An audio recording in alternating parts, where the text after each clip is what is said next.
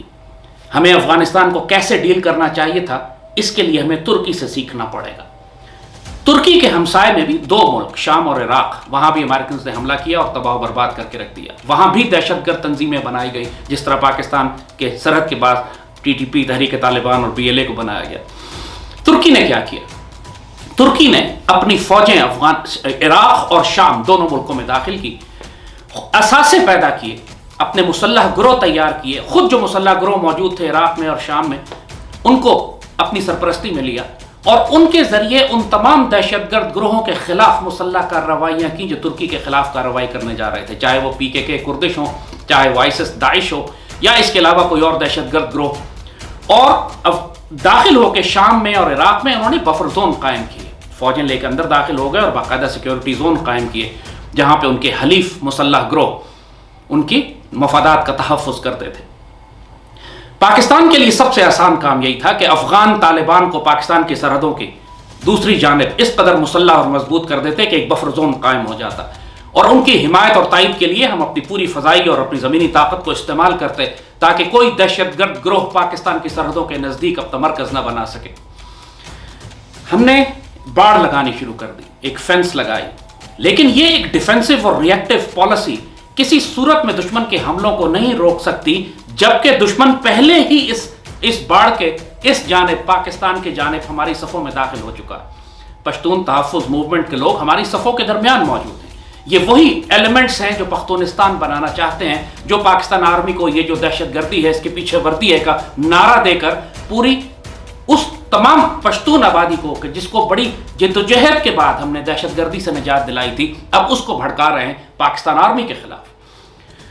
آپ جب تک افغانستان کے اندر سیکیور ایریاز نہیں بنائیں گے, آپ جب تک افغانستان کے اندر اپنے اثاثے تیار نہیں کریں گے, آپ جب تک کابل کے اندر ایک ایسی حلیف حکومت قائم نہیں کریں گے جو پاکستان کی مفادات کا تحفظ کرے, کوئی پاکستان افغان پالیسی کامیاب نہیں ہو سکتی. نتیجہ یہی ہے کہ ہم مسلسل ہمارا خون بہ رہا ہے, اور ہمیں یہاں ماننا پڑے گا کہ بھارتی رو نے اس جنگ میں پاکستان کو شدید نقصان پہنچایا, اور پاکستانی قوم, ریاست, فوج اور ISI یہاں پر شکست خوردہ نظر آتی ہے جہاں تک بھارتی رو کی جارحانہ پالیسی کا تعلق ہے. ایک بھارتی فوجی ہلاک نہیں ہوا, 1 لاکھ پاکستانی شہید ہو گئے. ایک بھارتی فوجی ہلاک نہیں ہوا, 12-13 ہزار پاکستان آرمی کے آفیسرز اور جوان شہید ہو گئے.